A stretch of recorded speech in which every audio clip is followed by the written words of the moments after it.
mhlawumbe iquality yami leyo sikunezinto so besicela nje information ba namhlanje inkqubela sothongayo lethu kanayo osuka kuSAMI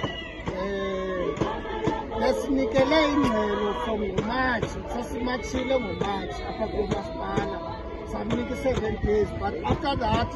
saphinda senza lento kuthiwa sisiteleke okanye istrike abasebenzi bebenikezile into yokuba babephangele ngexesha le-COVID-19 abasebenzi abakabuyekezwa iimali zabo imbuyekezo yokuba babephangele aba babephangele ku-COVID-19 kwi-job evaluation emva kweminyaka emihlanu kwamasipala uya-evaluatwa for emva kwe-5 years uya-evaluatwa futhi apha sithe xa si-evaluatwa thina asanikezwa what is good to us. Le nto siyikhalazelayo ke umeya wethu member makasinike because seyipotyakele laa nto ye-job evaluation makanyusela abasebenzi ngo-2 levels apha. Okunye kunoodade bethu noobrother bethu abaxhatshazwayo apha i-PWD sifuna baqeshwe ke ngoku isigxina aba-brother bethu abanye basuka from 2019 and so on but apha bayaxhatshazwa apha eBuffalo City. so umeya besenimbalele engabuyisi ngxelo besimbhalele umeya to such an extent that ipetishini ebesiyithathile ibiyithathwe utata uSpeaker utata uMaxwebhu andingasinika i-4 day working hours so that abuyele kuthi nempendulo ezithile. Izolo besithengisiwe ngemeeting ibizabakhona but khange ibuyele kuthi leadership isinike loo meeting but today siyaphinda siyapromiswa ikhona imeeting enza abasebenzi bathe asiphinde sikhumbuzane uba kwenzeka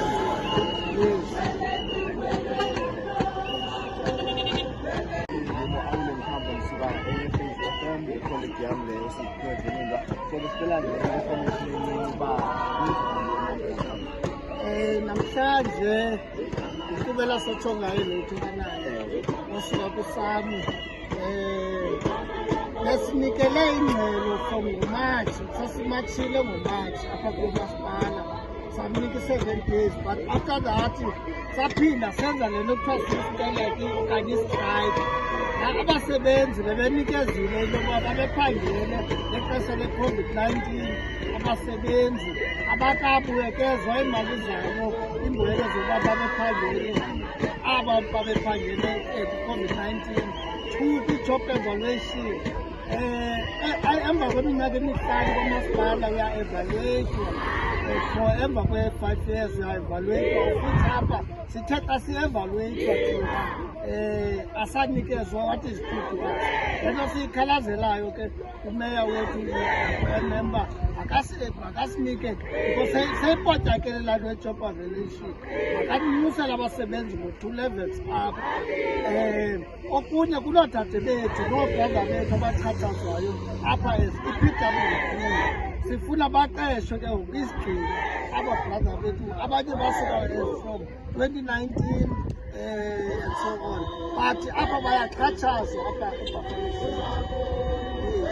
so umeya besenimbalele engabuyisi ngxelo besimbhalele umeya to such an extent that ipetishini ebesiyithathile ibiyithathwe utata uSpeaker utata uMaxwebhu andingasinika i-4 day working hours so that abuyele kuthi nempendulo ezithile. Izolo besithengisiwe ngemeeting ibizabakhona but khange ibuyele kuthi leadership isinike loo meeting but today siyaphinda